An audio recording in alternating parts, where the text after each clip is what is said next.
murder of Trayvon Martin, and then the 2014 murder of Mike Brown intensified that movement, and it gained significant national traction, which arguably waned a bit at the end of Obama's administration and the rise of the Trump regime. But the summer of 2020 really gave renewed energy to BLM as we saw initially the vigilante violence against and murder of Ahmaud Arbery. And then we saw the brutal state sponsored police killing of George Floyd. And it captured the nation's and the world's attention and imagination, and much to our shock and horror. And so new energy and new life was breathed into Black Lives Matter. But then there was the murder of Breonna Taylor right here in Louisville, Kentucky. And with the murder of Breonna Taylor, we saw something different. As feminist scholar Jennifer Nash has often argued in her book, Black Feminism Reimagined, she talks about how, of course, the dead, right, in these cases that we often respond to in BLM are often figured as Black and male, and that Black women are typically only figured as those who are grieving Black male deaths and or give visibility to Black male death. But here was Breonna Taylor, who was a young working class Black woman. She was an EMT. She was an essential worker working to provide health care to her community in the midst of a global pandemic. And she was killed not in the streets, but in the privacy and sanctity of her own home by officers serving a no-knock warrant in the middle of the night and bursting in her home and returning fire and shooting and killing her boyfriend, Kenny Walker, and eventually Breonna Taylor. And initially, though Breonna was killed in March, we didn't hear much about Breonna Taylor until May. Unfortunately, we didn't hear much about Breonna Taylor until the country was already up in arms in an outrage about George Floyd. And in this way, it underscored a point about intersectionality. Again, that the death of Black men are often privileged and the deaths of Black women are often ignored or silenced. But it wasn't until May that we really started to see an outcrying of public protest for Breonna. And part that was because that was when the audio tape of Kenny Walker came out, and we actually heard the 911 call that he made in the aftermath of that shooting. And when the community heard it here in Louisville, after the nation had already been in protest, after Minneapolis was already in flames, there in the middle to end of May, the Louisville community began to converge on downtown Louisville. And we saw people up in arms in days and weeks and months of protest over the injustice of the Breonna Taylor killing. What I found interesting in all of that was the ways in which people were suddenly energized around these questions of justice and injustice. People who I had never seen energized by such questions before, at least here in our community, particularly some clergy members who are willing now to come out and to raise their voices in public and bear prophetic witness to the injustice of Breonna's murder. But what this required, though, was interesting because it required a different type of analysis. This wasn't the same analysis of a young Black man being killed in the streets. This was an analysis that required intersectional lenses to make sense of how is it that state power comes down in such a way that renders the death of this young Black woman in the privacy of her own home. We had to think differently about that. We had to think differently about the ways that Black women's bodies are rendered vulnerable to state power, or what we might call certain forms of necropolitics in our society. We had to think differently about how this young woman on the margins of society, who was aspiring towards a different type of economic reality through her college education and through her work as an EMT, nevertheless, right, was still rendered vulnerable to this kind of violence. We had to think in all kinds of different ways. We had to think about the silences that had been heard very loudly within Black churches around these kinds of issues. Why had we not heard before about these kinds of violences that were affecting young Black women? Why not had we not heard so much about the ways that Black women are vulnerable, not just to violence in the streets, but to the domestic forms of violence, including patriarchal violence, but also state violence that invades their homes? What do we make of those kinds of silences? How do we begin to speak out about them? How do we begin to address them? What kind of theological language would we use to address that? That was the task before Black religious leaders and clergy who wanted to show up before or show up in the streets to give voice to this call for justice for Breonna. But it also meant that it wasn't just about an intersectional analysis about what happened to Breonna, but it was about an intersectional praxis about how do you show up for justice for Breonna? Because in the streets already were young Black women who were marginalized Black voices, just like Breonna, who were taking the lead on this method of protest, who were the loudest voices, who were the most outspoken, who were the central organizers. And so Black religious leaders had to think about, how do you show up not as the voice, but as a voice that is amplifying the voices of these young Black women, many of whom had never been offered a voice within the sanctuaries where we preside. So what did it mean to follow the lead of these young Black women? What did it mean to hear their critiques, not only of state power, but of Black male power within the community, much of which was represented by Black clerical elite?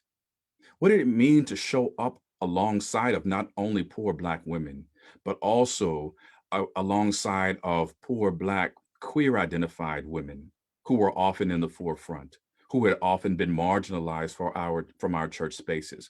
What did it mean to show up and be in solidarity with those who were unchurched, those who had become dechurched, often through the violence of the messages that had been articulated in our churches? What did it mean to show up alongside of those who were humanist and atheist and Muslim and choosing alternative spiritual paths, and who had gone back to reclaim African indigenous practices that were far from, seemingly, what we were articulating theologically in our churches?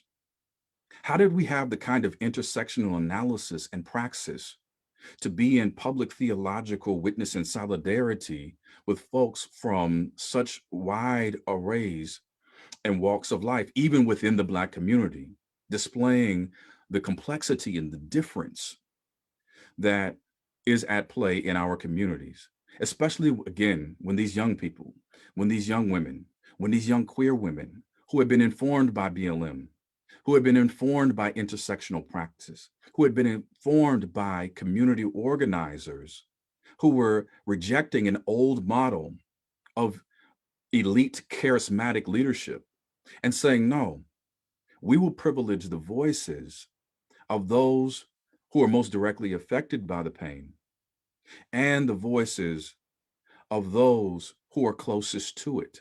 And that meant other young women like Breonna.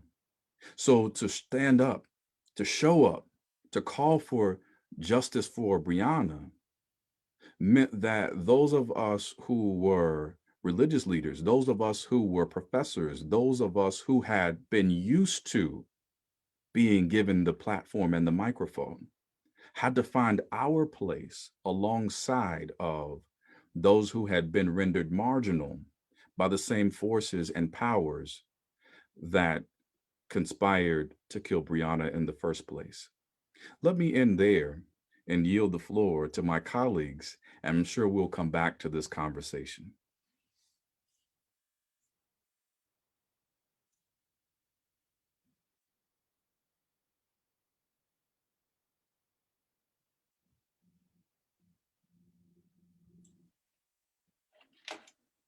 So I wanted to thank the Black Religious Scholars Group for this opportunity. I also wanted to thank my fellow panelists. And I specifically wanted to thank Dr. Stacey Floyd Thomas.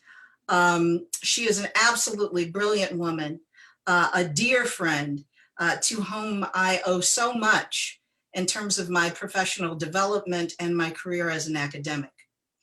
So I wanted to do three things in the time that I have. The first is to provide a more detailed definition of intersectionality, to put the current moment in historical context, and finally to suggest that intersectionality actually provides us a roadmap into the future, a way of emerging from the present crisis and chaos in solidarity and community.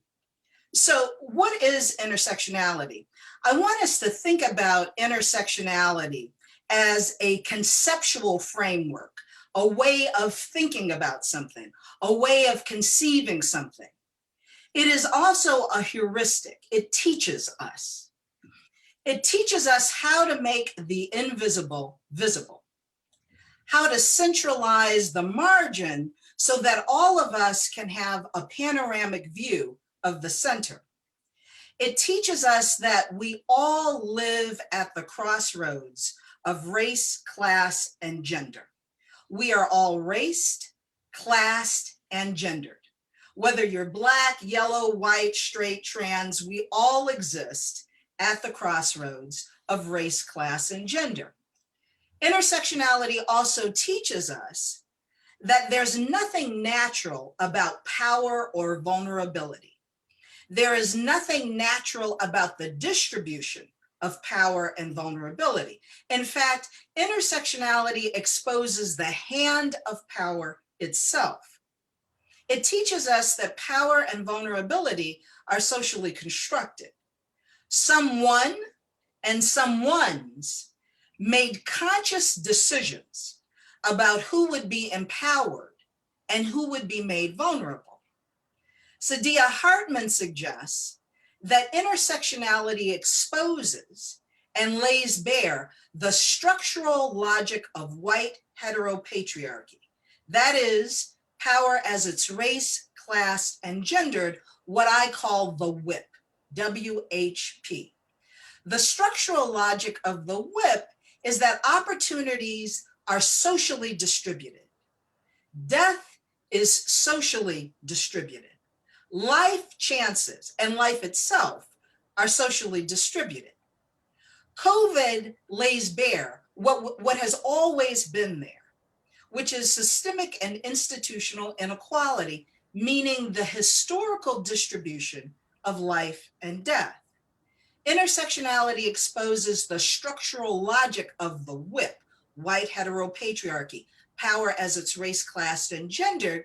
It exposes that structural logic so that you can dismantle it, which is to say that intersectionality does ideological work because it posits that what is made can also be unmade.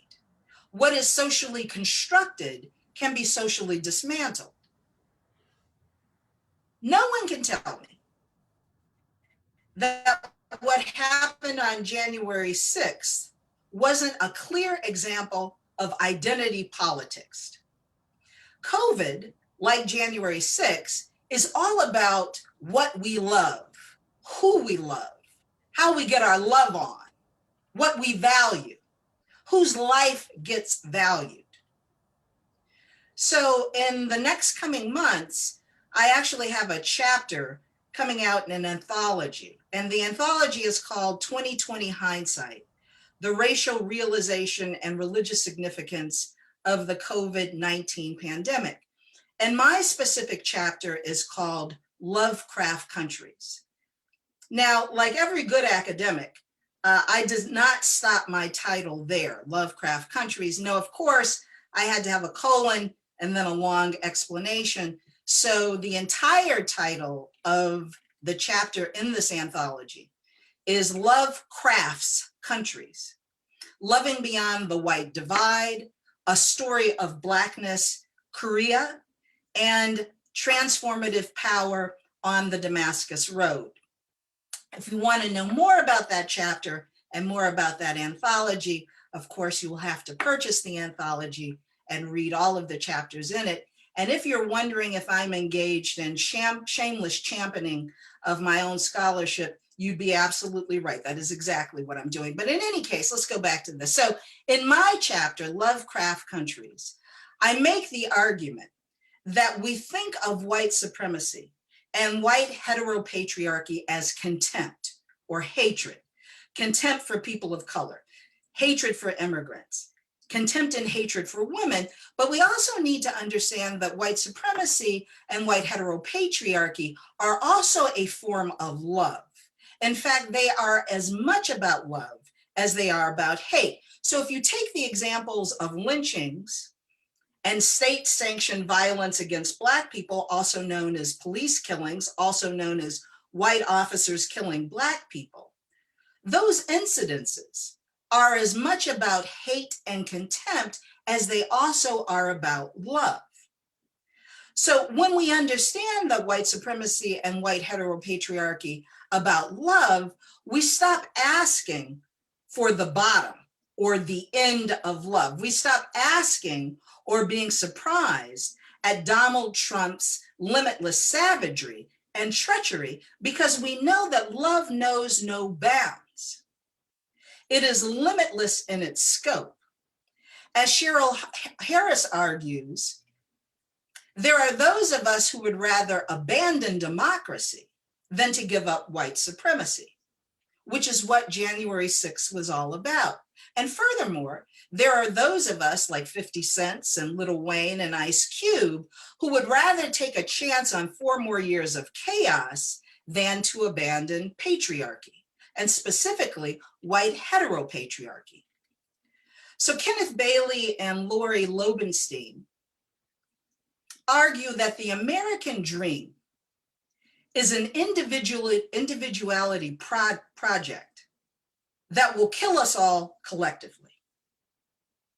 So intersectionality dares us to emerge from this chaos of COVID in community and solidarity.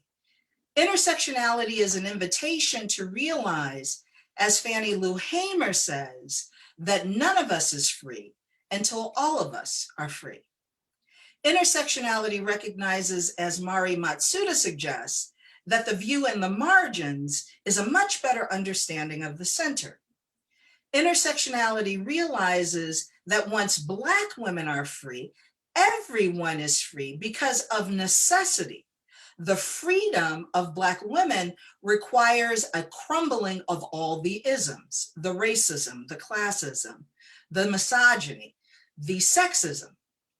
So Saidiya Hartman argues that the current moment of political activism that we saw throughout the Black Lives Matter protests is a need and a desire of people to abolish the structure that maintains death as our norm. Instead, intersectionality invites a radical transformation of hierarchy, a rearrangement of the social order that distributes life chances, opportunities, and life itself more fairly. COVID is very clear. We can continue to exist in our silos and die, or we can recognize our inextricable intertwinedness and mutual reinforcement of life and live together. With that, I will pass the moment to my colleague.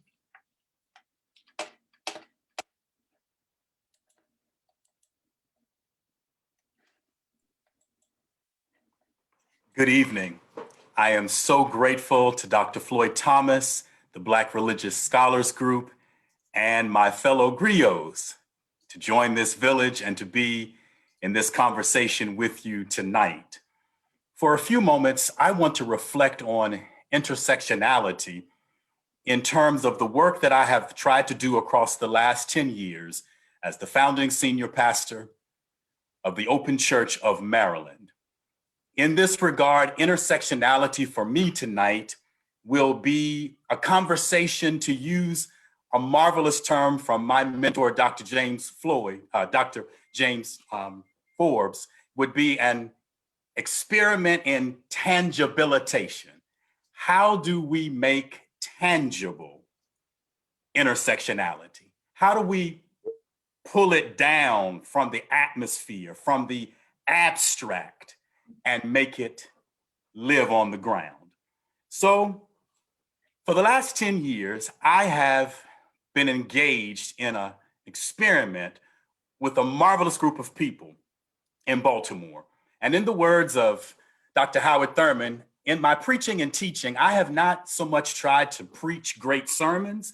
I've rather tried to wrestle with a big idea, to wrestle with big questions. So many of my comments tonight have to do with questions, this attempt to tangibilitate intersectionality by preaching and teaching not answers, but raising big questions. And the question that we've been seeking after for many years at the Open Church of Maryland is this: is it possible for a community to love and serve God apart from the cultural discord and theological dogma that can make religion so dangerous? Can we seek the sacred without all of the poison of patriarchal and pietistic religion? It has been a marvelous experiment with a group of really radical disciples. And across the last 10 years, as we've done this intersectional work, we have done several things. We consider the Sunday worship experience as a political assembly for creating citizens who are trying to live in the kingdom of God. We audaciously support the moral and civic equality of LGBTQ persons.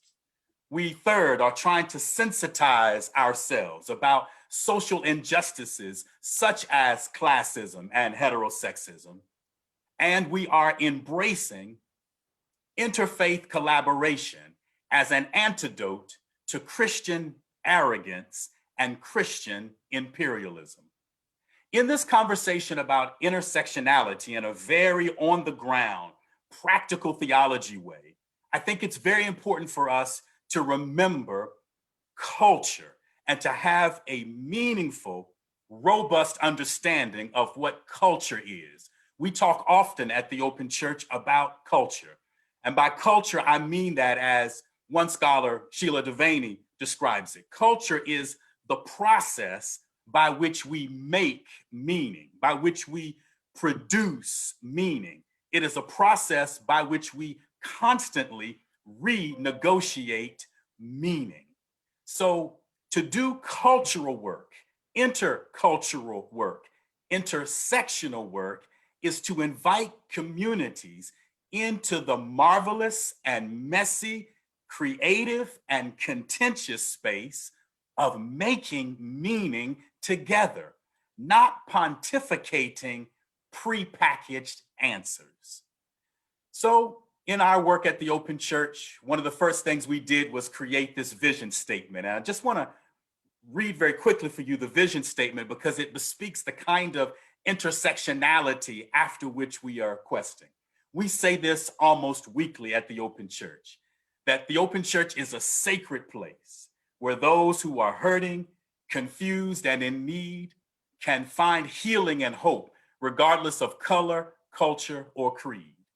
It is a wide place where Abraham's family, Christians, Jews, and Muslims can dialogue with Buddhists and Baha'is, and where Hindus can dialogue with humanists.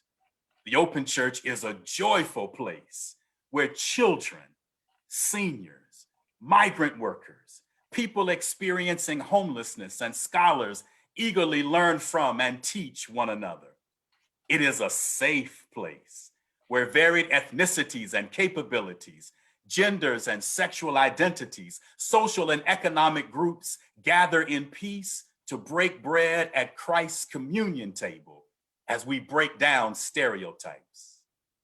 As sacred siblings born to our Heavenly Father, who is divine mother of us all, we practice radically inclusive love that proclaims and builds up the kingdom of God.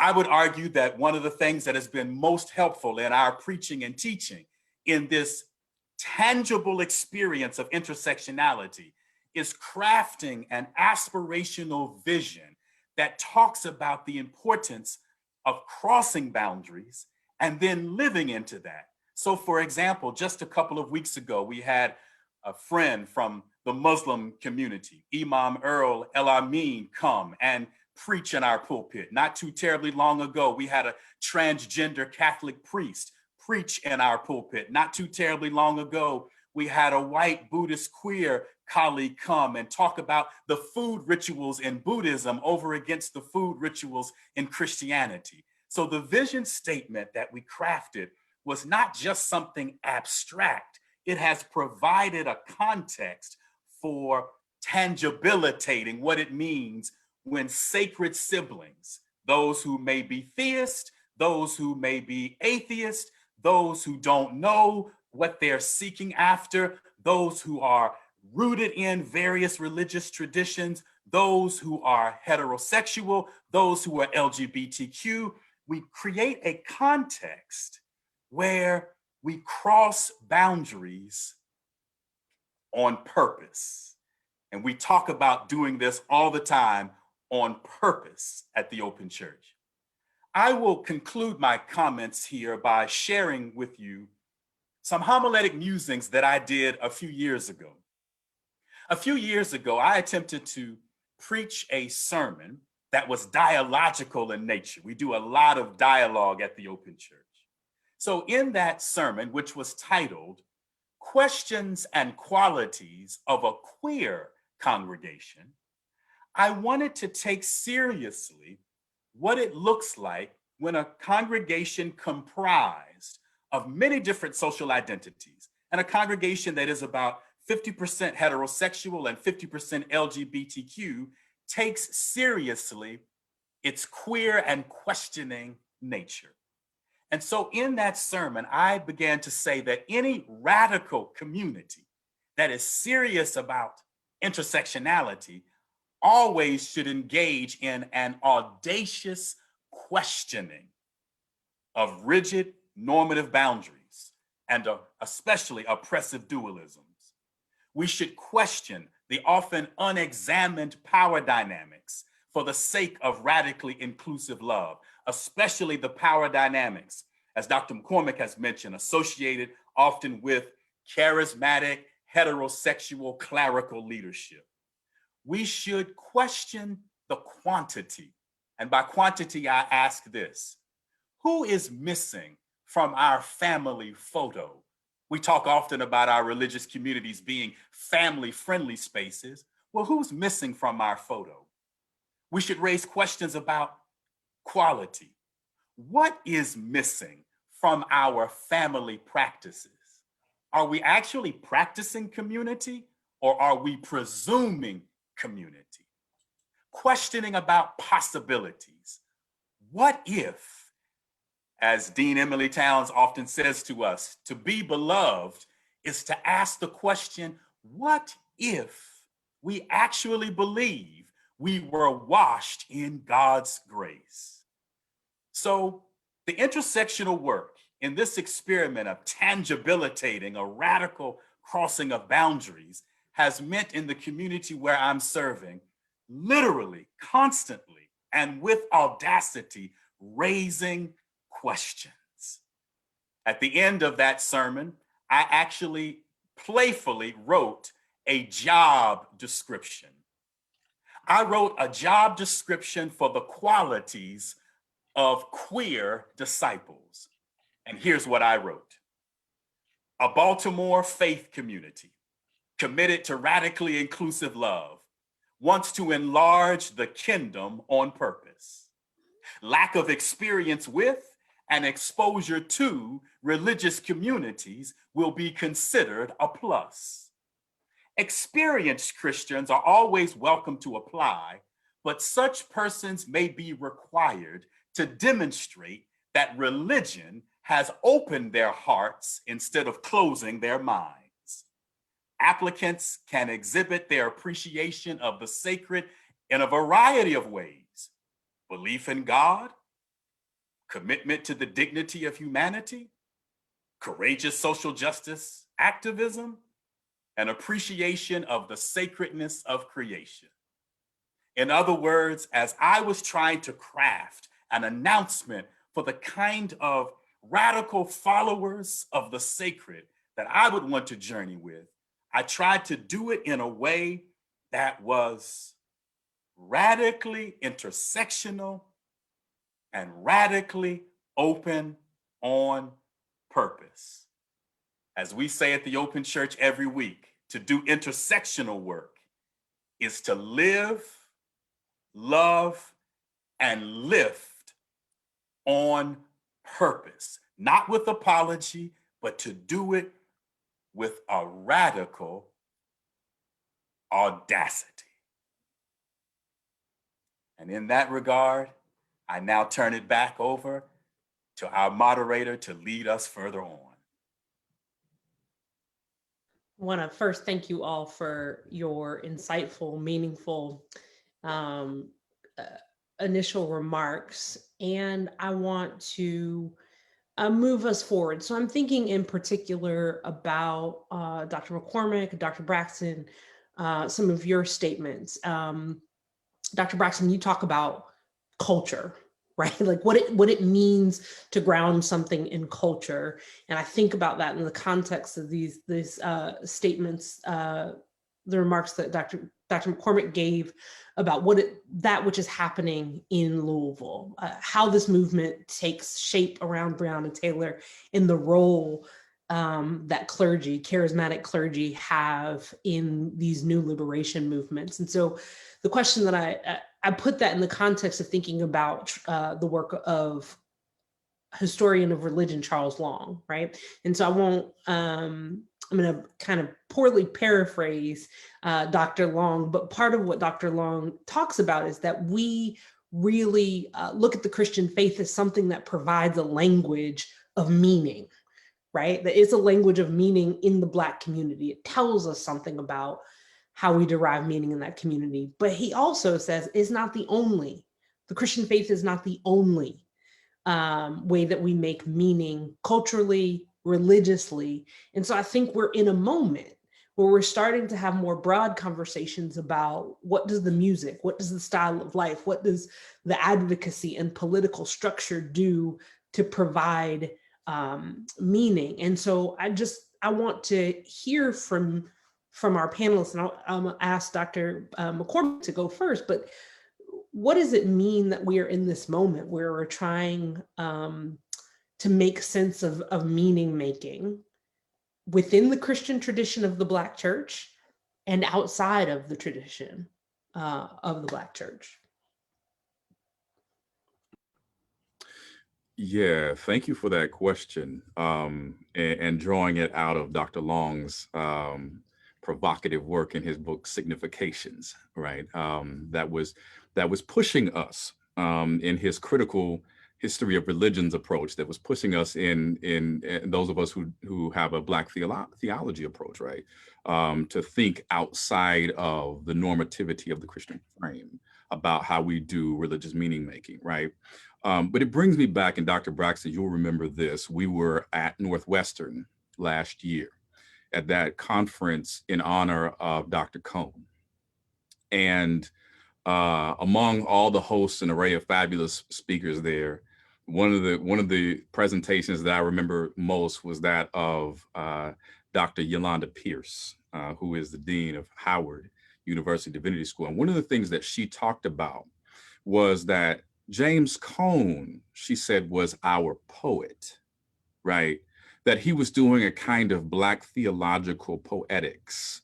And part of her argument was that what made Cone so powerful was because he was listening to the poets of the Black arts movement, right? And the Black power era, right? That Cone was listening to Amiri Baraka, and he was listening to and reading the writing of Baldwin and others, and all of these other meaning makers, right? These poets of meaning that were giving voice to and articulating the meaning of the movement in which they were in. And then she challenged those of us there by saying, perhaps the reason why our theology lacks power today is because we're not really listening to our poets, right? And I sat with that, as a profound moment in Dr. Pierce's presentation to say, what does it really mean to be listening carefully to the poets of this moment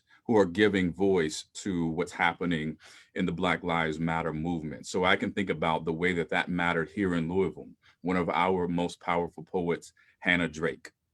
And Hannah Drake has given voice to so many of the feelings and the frustrations, particularly of Black women who identify so closely with Breonna Taylor, right?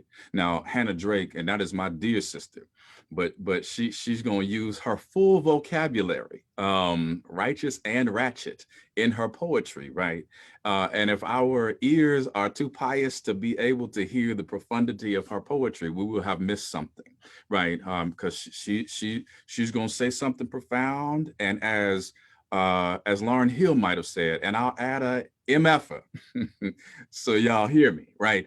But I'll never forget, in the midst of one of the marches, there was an intense display of police force being used against peaceful protesters.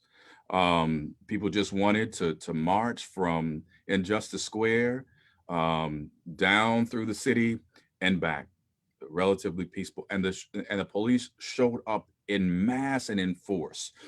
Hannah Drake was on live stream at that time, and I remember listening into her stream, and she was just, having an eloquent, what Brittany Cooper in the book behind me would call eloquent rage, right? She was engaging in eloquent rage, full of profanity. But then right there in the midst of that, she started waxing theological in a way that gave me chills. She started talking about how committed she was to this movement and how she was willing to put her body on the line for that. And that she was talking to her daughter earlier that morning, and saying to her daughter, whose name was Brianna, I've lived my life, you've got to live yours in such a way to make it matter. And then she went on to say, with the Bible, she says, and when I come back up on these policemen, know this: no one takes my life. I lay it down, right? And it was this kind of powerful, womanist, Christological moment, only spoken by the poet, right? That if we weren't listening to the poet, we would have missed a profound theological moment, right? In what she was articulating. And so part of the reason, I think part of what we have to do is to look at what Long calls those extra church moments of culture where there is profound theological meaning making happening, and figure out how we connect to that. But it's not just the poets. What I also find is in the organizers, right? The community organizers. So if you read something like Apologetics by Charlene Carruthers, Unapologetic by Charlene Carruthers, and our community organizers, who are also in an extra church manner, who still have significant spiritual grounding, right, are teaching us ways to organize community, right, in ways that have been more inclusive, that have felt perhaps more even more like sacred space, right, than some of the ecclesial communities that we've created. So how do we not only listen to the poets, right, about meaning making, but about to our community organizers who are genius facilitators of space making, right, and that have created community and spaces that we could bring our whole selves, regardless of the complex, right, identifications that we hold. And so so that's only two examples, but our poets and our organizers are showing us models to make meaning, I think, both in terms of poetically and in terms of material, in terms of place, you might say, I think, in ways that are profound and that we should pay attention to. Part of what I hear in that, right, is this language that the church, the institution of the church proper needs to find ways to engage these communities, right? That we've existed in a kind of ecology where there's an expectation that the people will come to the church and exist on the church's terms. But at this moment, the church needs to go and be in these spaces, even where uncomfortable, even where it challenges the kinds of orthodoxy that frame the traditional Black church. You know, I might add, if I just can very quickly to that, what strikes me as I think about, you know, my notion of this radical questioning and not pontificating answers, what strikes me that is often missing in many Black churches is an overarching ethic of humility and curiosity. And in particular, by curiosity, so much of our kind of cross-boundary interreligious work that we're doing at the Open Church is based in this simple question: what will I not know about the sacred and goodness if I do not listen to you, if I do not seek your counsel? So it reverses this whole missionary colonial, right, perspective that I have some good news to import to you.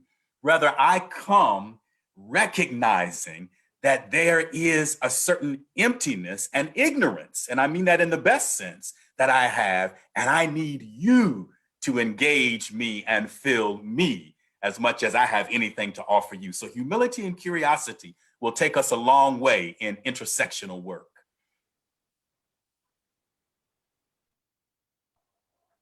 Absolutely. I'm going to transition us just a little bit, right? But as I think about meaning making, I think about a return to what Professor Cook said earlier in thinking about January 6th, thinking about the moments that have happened since the beginning of the year and where there's meaning.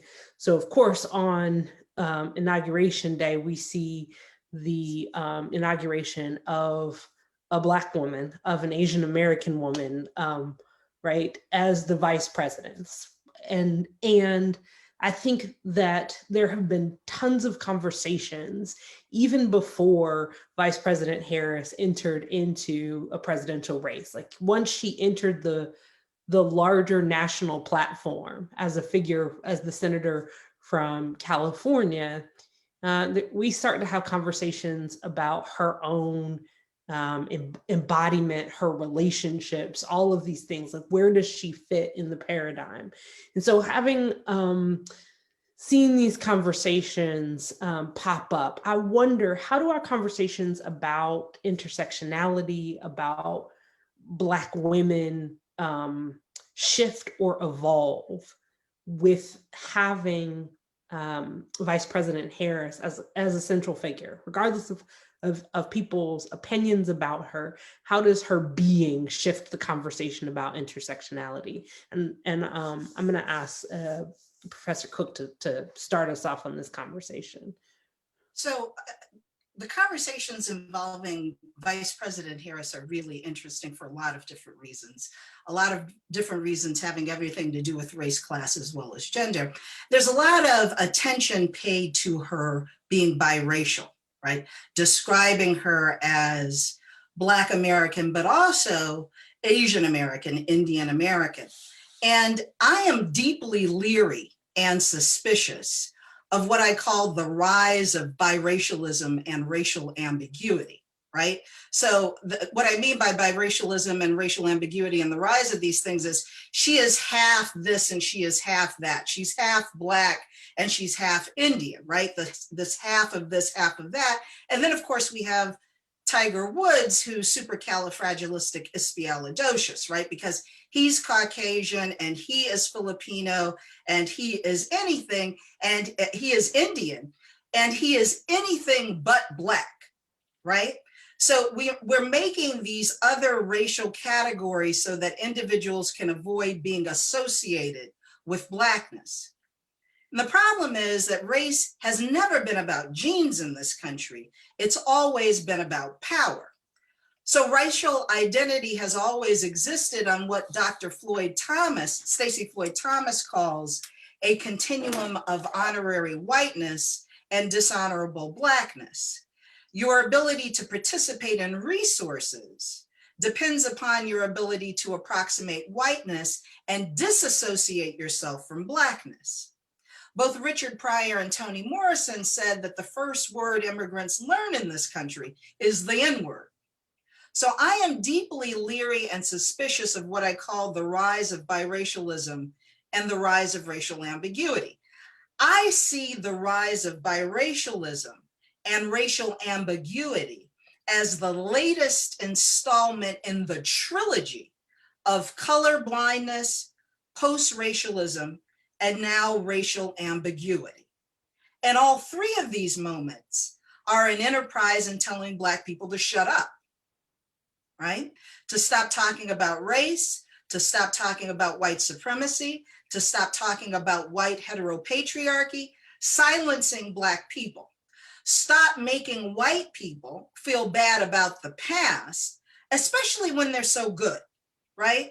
They're so innocent, they're so morally righteous and deserving of coddling, right? The problem is if we lose the ability to talk about race, which is to say that race does not matter, then we cannot understand the current distribution of power and vulnerability, the current distribution of life and death. We lose the ability to make reparations, repairs, and damages into the future. So if we live in a colorblind world and we can't talk about race, or race is insignificant and race doesn't matter, then we can't talk about 1619. We can't talk about how a fledgling nation became a world power in the blink of a historical eye through the theft of land and bodies.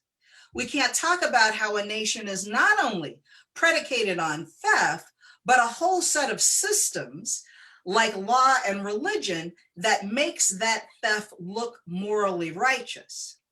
So the United States is not just predicated on the theft of land and bodies, but the legal right and the moral power to steal. When white heteropatriarchy believes that it is morally ordained and legally authorized to steal land and bodies, then any effort to redistribute wealth feels like a violation, particularly for those people who benefited from the current distribution of wealth and power. They experience redistribution and the civil rights movement and a more equitable moment as an affront to God, which is why Donald Trump is the Messiah sent down to earth from heaven to avenge white grievance, right? So if we can't talk about race, then any effort to repair white supremacy, right, is just as bad as white supremacy itself. If we remove white supremacy from its historical context, we lose the ability to understand what it is and how to fix it. If we live in a post-racial world and we say that race no longer matters because President Obama is Black, we lose the ability to understand the psychotic break that many whites had after watching 8 years of Black bodies inhabiting the White House, which gave rise to Donald Trump as the Messiah. If we live in a world where race does not matter, then we insist on talking about white police officers killing Black people as if all things matter other than race.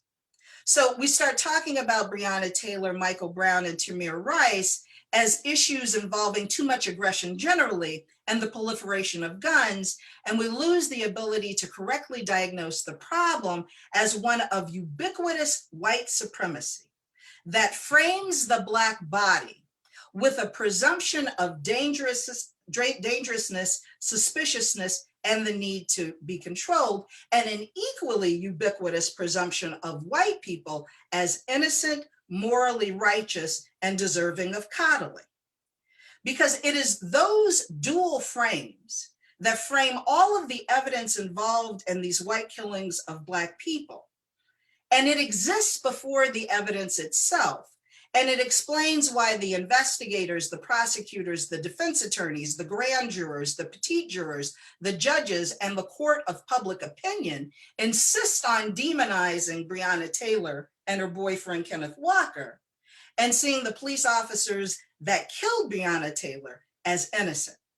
So when you take race out of the equation, you remove the mechanism for correction. And let me say that again, when you take race out of the equation, you remove the mechanism for correction. So let's just take Bridgerton for an example, Netflix, Bridgerton, right? Race didn't matter in the past, so race doesn't matter now. So shut up, Black people, we don't want to hear it anymore, okay? Let's take Hamilton as another example, the play, Hamilton, right? So race didn't matter then, race doesn't matter now, and race will not matter into the future, right? Race had nothing to do with the founding, so there's no need for reparations, and we all just need to get along and reach across the aisle. See, Bridgerton and Hamilton are a part of that growing narrative of race does not matter, so we lose the ability to understand the current distribution of power and vulnerability. We get rid of the historical context of white supremacy and white heteropatriarchy, and we lose the ability to understand how we got here. We lose the ability to make reparations and repairs and damages into the future. Intersectionality demands that we keep our eyes squarely focused on the ball, that we center race, we center class, we center gender as a means of distributing power and vulnerability so that we can make a fairer redistribution of power into the future. Some final quick thoughts. We cannot fall for the erase race trick, or the erase gender trick, or the erase class trick, or that race is simply a symptom of class, right? Instead, we can't refuse to acknowledge how race, class, and gender are inextricably intertwined and mutually reinforcing. I want to give the time over now to my fellow panelists. So I'm just going to add a follow-up question and for everybody, and you can go in whatever direction you want with this, but I hear you talking about the problems of biracialism and the way that conversation has been constructed in the public sphere. So my question for everyone, continuing to pick up on the initial question, is what is the corrective? What is the positive way to construct a conversation about identity that doesn't erase, right, her Blackness, right? Because this is a woman who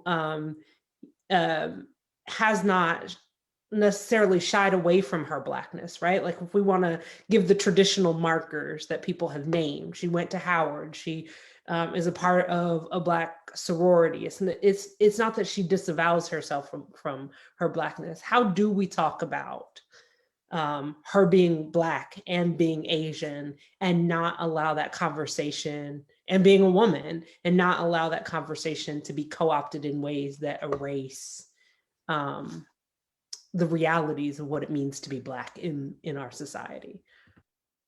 So I'm going to answer that really quickly and then give this time over to my colleagues. But, part of the problem is we've got to resist the trick of symbolism, right? The trick of dangling some shiny bauble in front of your face and stealing your wallet. So at one level, the symbolism of having a Black woman as a vice president is deeply meaningful. Symbolism has value. But at the same time, we can't take our eye off the ball. And the ball is to make sure that we are centering an analysis in race, class, as well as gender, and that we're not moving away from that analysis thinking that we've somehow arrived at a colorblind moment or a post-racial moment. In fact, we have not, right? We've yet to reckon with the distribution of wealth and opportunity that is very much a product of the distribution and wealth and opportunity that is a part of our historical past. So my answer to your question is not to get tripped up in the trick of symbolism. and to keep your eyes squarely on white heteropatriarchy and white heteropatriarchy as a means of distributing life and death, life choice, life chances, and opportunities.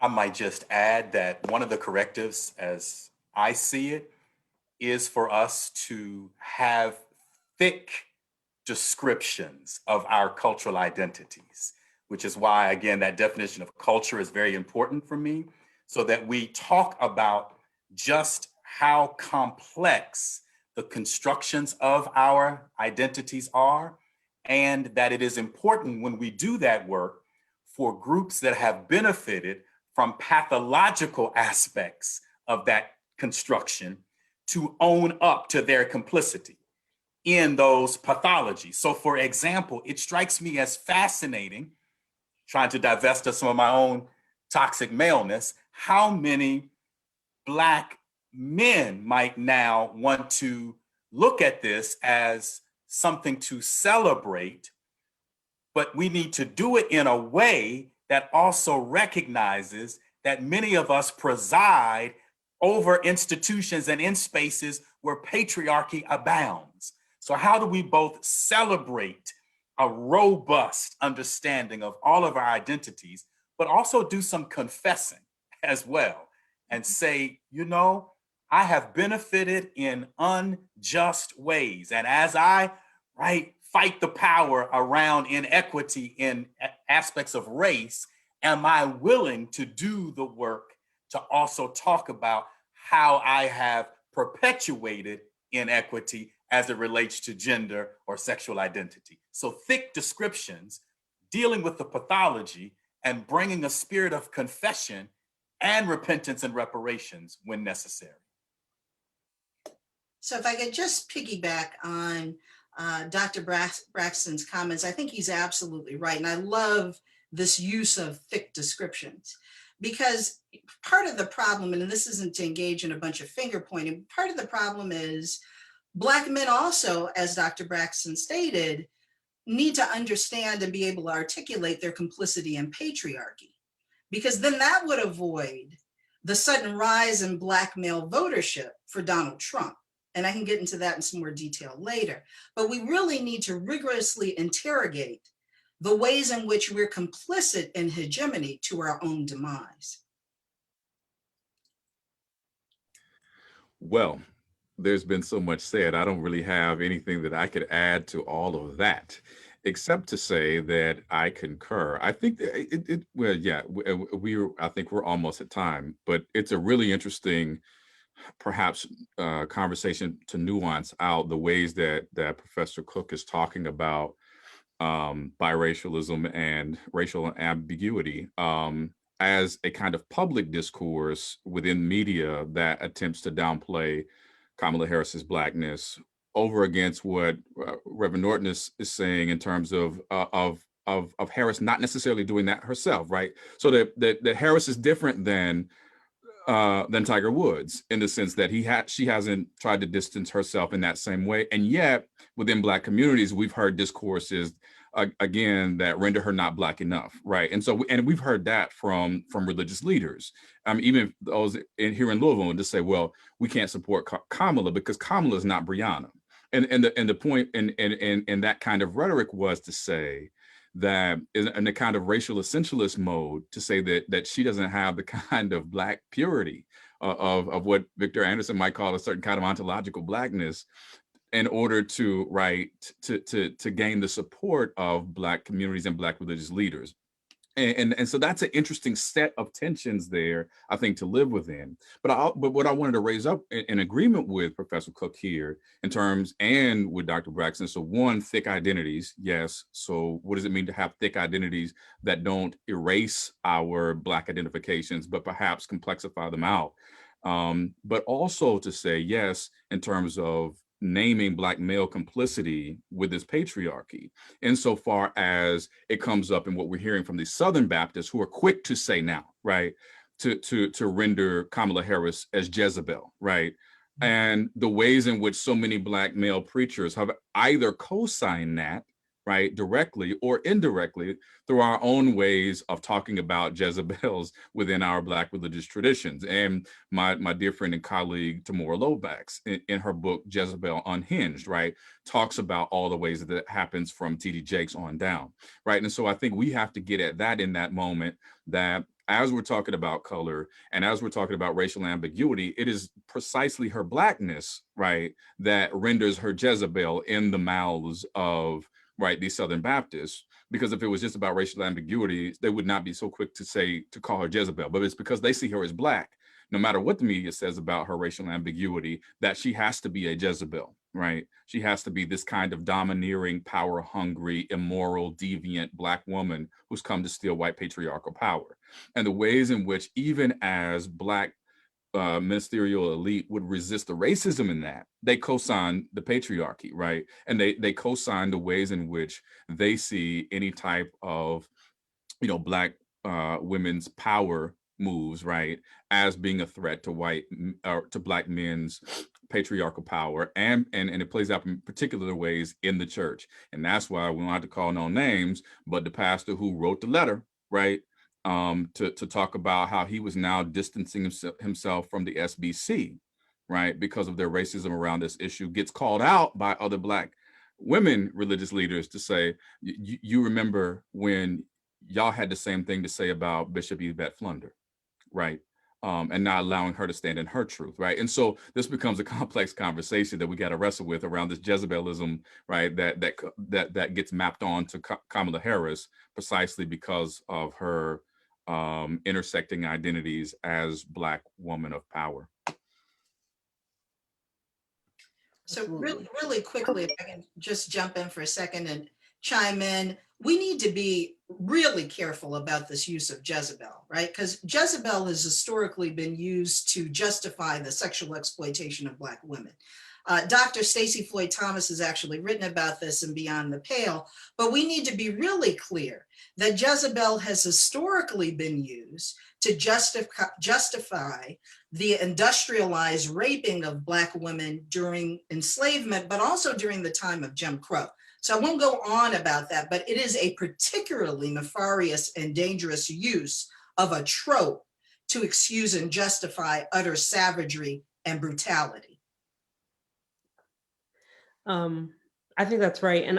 And I won't go too far into this, but I will name for my own particular disciplinary interest as a Hebrew Bible scholar, how improperly we treat the text when we talk about Jezebel as a sexual figure, right? Like that's not something that's embodied in the text. And so we have constructed something, we've vilified an entire group of people based on our inability to deal with the strength of a woman in the text and our development of a normative ethic that doesn't make room for Jezebel to exist. So it's fascinating to me that if we were to read the whole of Jezebel's character in the Hebrew Bible with our own hermeneutic of suspicion, with our own womanist lens, that we might be able to reclaim her in some really powerful ways that get us back to the fact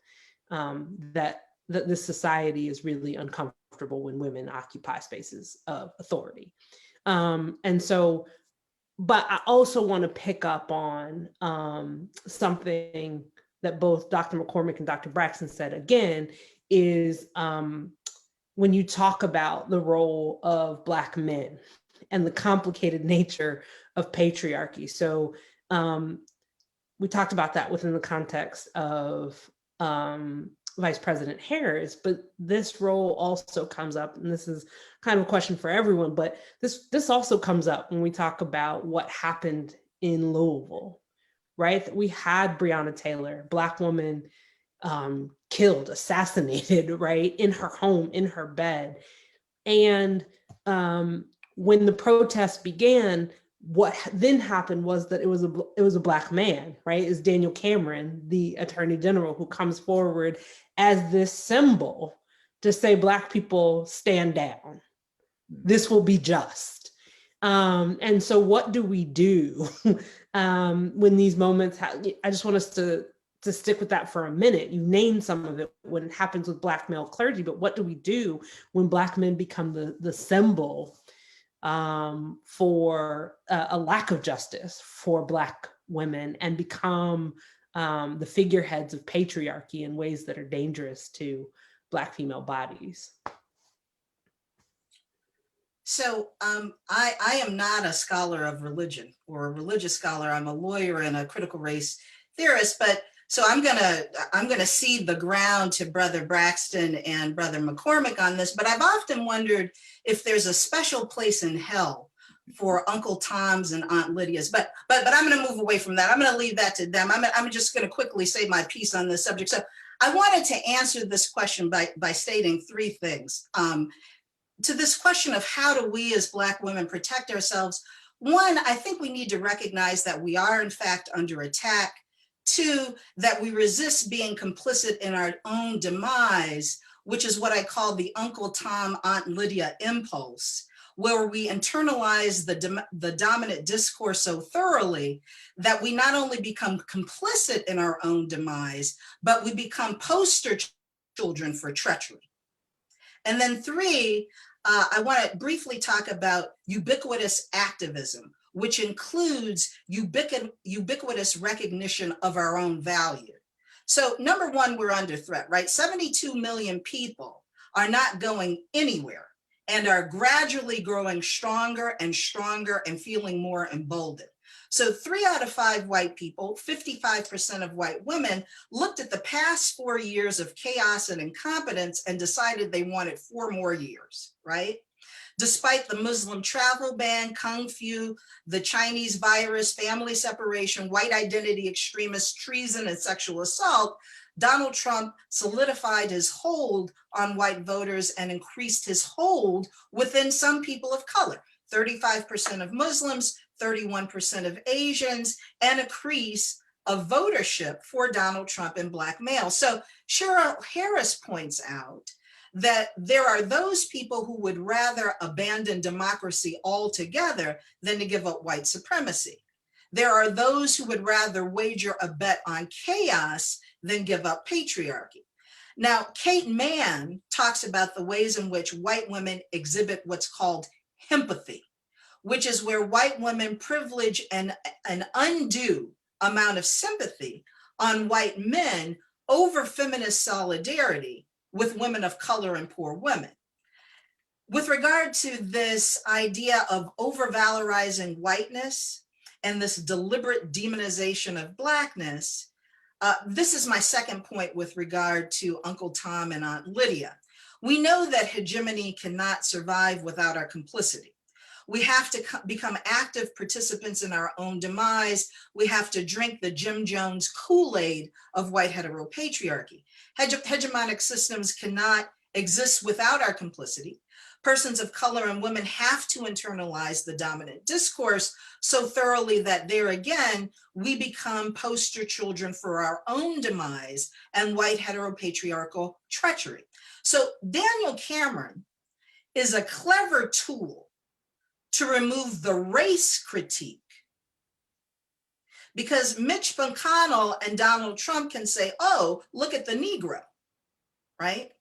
So the absence of a true bill or an indictment in Breonna Taylor's case is removed of its white supremacist stink and taint because white heteropatriarchy can obfuscate behind a Black man who hides behind the manipulations of the grand jury. And then my last point, Breonna Taylor would be a forgotten statistic had it not been for activism. Without activism, Breonna Taylor would be forgotten and Kenneth Walker, her boyfriend, would be languishing in a prison on assault charges, right? Without activism, racism would have buried Ms. Taylor and misogyny would have excused her murder. And part of what we have to understand is the utter ubiquity of white supremacy and white heteropatriarchy as once again a structure that distributes life as well as death. And COVID once again has taught us whose lives matter and whose lives do not matter. So we must be equally ubiquitous in our exercise of agency. declaring our agency everywhere we are, and recognizing our value and the value of valuing one another. And in the interest of time, I will leave that there. Yeah, again, Professor Cook says so much and has such a way of saying it that who wants to try to wade into those waters after that? I've spoken on multiple platforms about dear brother Daniel Cameron and the Black community's rightful disdain of him for his betrayal of our communities, his willingness to look at Breonna's mother and her grieving sister and essentially lie directly to their faces, right? In those private meetings, that assuring them that justice would be done. And Breonna's mother says, don't have me go all the way to Frankfurt, right, to hear a decision if you know what it's going to be, and to allow them to do that anyway. I mean, it is an absolute betrayal. And the irony is for those folks in Louisville, and that he's a graduate of the University of Louisville, and people who know him would argue that perhaps that was always there, but it wasn't in this way, right? That he played on the football team, that he pledged Phi Beta Sigma fraternity, right? That he had these markers of Blackness that he wanted to be identified with, but aspirational whiteness, right, eventually takes over, right? And that when McConnell and others, knight him, as it were, as the possibility to rise into this power structure, that becomes so intoxicating that he can't help himself, right? And he's willing to betray his own mother and his community and Black women to look like his mother for this quest of power. Until Tamika Mallory comes to town and calls him out right there in Injustice Square, right? And she then there says after that announcement that Daniel Cameron, right, looks directly in the is no different, right, than those Negroes who sold our people into slavery in that day. Getting back to this Uncle Tomism, right? And then Megan Thee Stallion will have those words in the background as she's performing on a national stage, right, to stick it in. So that aspirational whiteness of Daniel Cameron and aspirational patriarchy, right, become very, very interesting factors, even though you see where it eventually is going to hit a ceiling, because you can never actually get to that proximate whiteness or get to that proximate patriarchy. And with the patriarchal piece, we saw that again with Kenny Walker, right? Not that he has this aspirational patriarchy, but he's trying to do what the patriarchal model is supposed to do. He's got his gun, right? His Second Amendment right. And he's trying to protect his castle. He's trying to protect his woman, as it were, right? And we see that how that turned out, how he was vilified, how he was arrested, right? That we're going to throw the book. And to your point, if it weren't for activists, he'd be rotting in a jail right now. But he was not able to exercise that kind of patriarchal privilege, right, that one might imagine. Same thing happens with the other person who's killed when the National Guard comes in, and that's David McAtee. And the National Guard goes down to the west end of Louisville, which is the Black community, right? No one is protesting down there, but they decide that there's a curfew and that they're going to bring that military presence to the west end. They start throwing flashbangs, right, and pepper balls. David McAtee comes out of his establishment where he cooks his restaurant and apparently fires, because he has no idea, right, who's firing his way.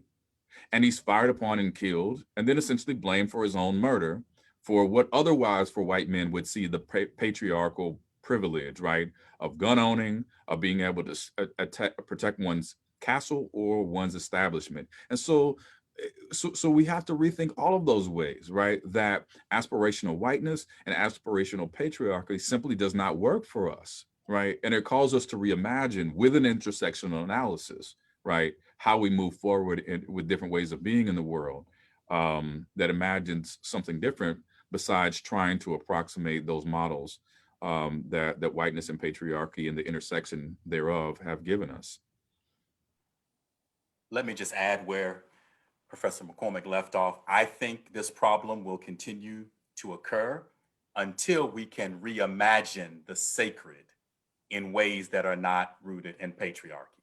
if in fact, as is the case in many Black religious communities, God is the ultimate male, until we do that difficult work of dethroning that depiction and having other depictions of the sacred that reflect this rich, intersectional justice reality after which we seek, this problem will continue to replicate itself.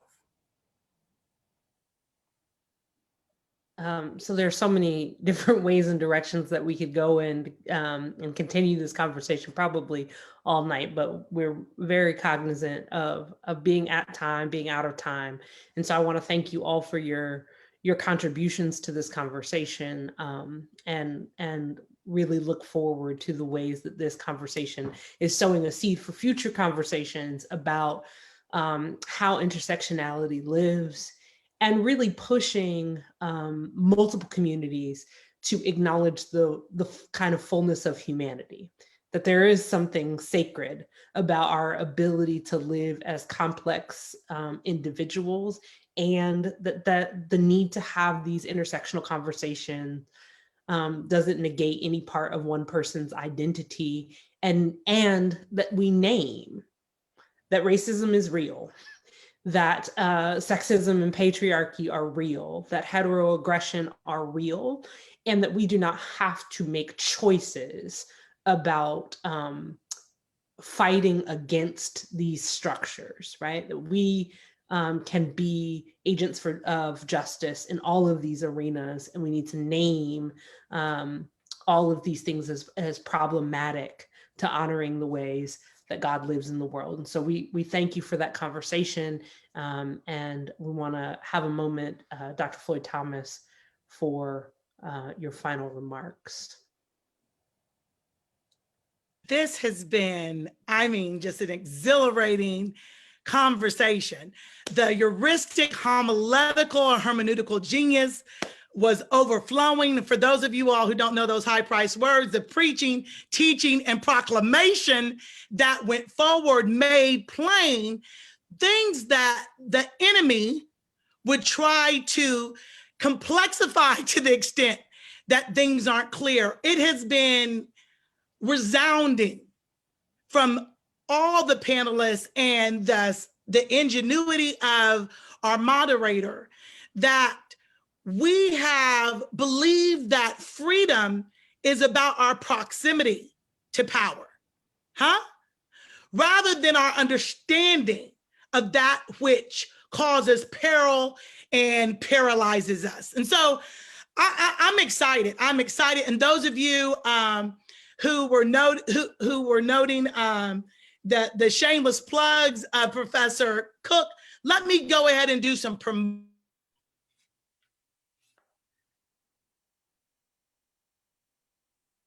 We want to do the work of not just talking the talk, but also writing, WRITING, the wrongs, so we can disperse them further than webinars or our voices can go into your communities.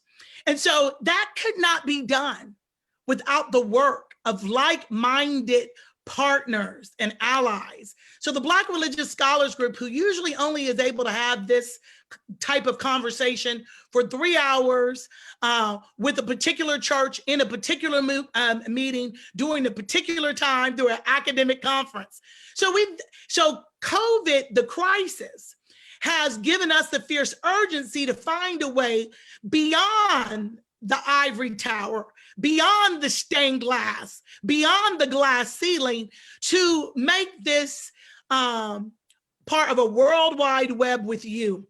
So I want to give a special thanks to Vanderbilt Divinity School, Keller Miller Smith Institute, the Public Theology Racial Justice Collaborative, and Boston University School of Theology for lending some fiscal resources where this physical presence would not have been possible.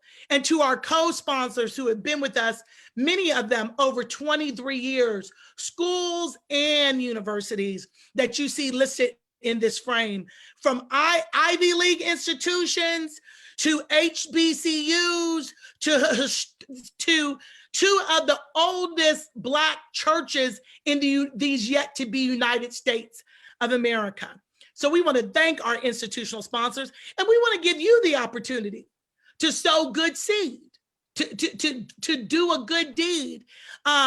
If you are so willing, if you heard anything, if you want to hear more of this, this cannot happen without your donation.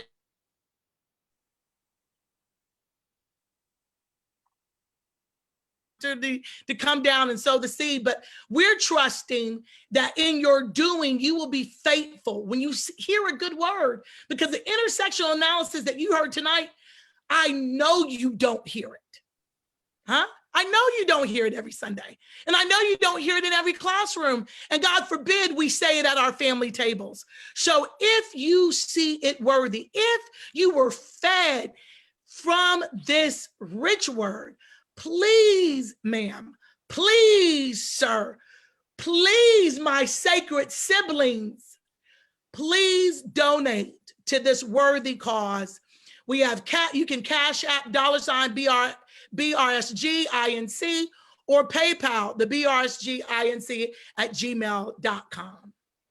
Again, thank you to our wonderful administrators and assistants who you do not see behind the screen. But if you don't believe there's a Wizard of Oz, there is a wizard of BRSG, and there are angels unawares in the form of Shatika Brown, Erica Johnson, Sophia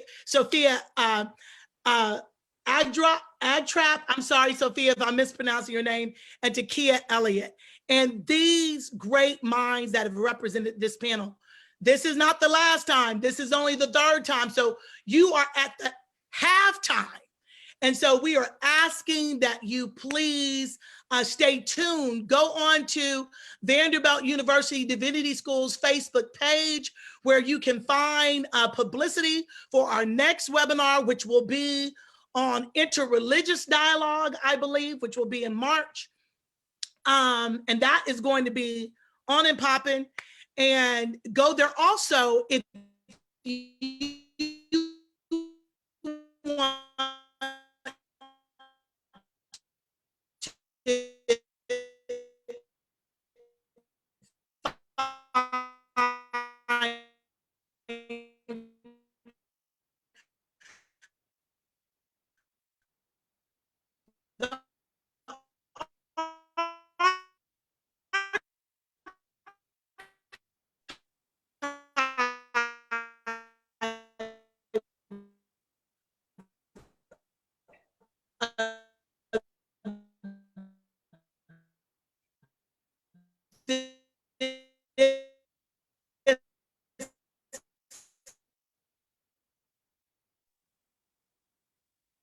I think that we have lost Dr. Floyd Thomas, but again, we want to thank everyone who has joined in the conversation. We know there were some questions that we didn't get to in the chat, but there's more work to be done. So this is a pause and not a period. It's comma, not a period in the conversation.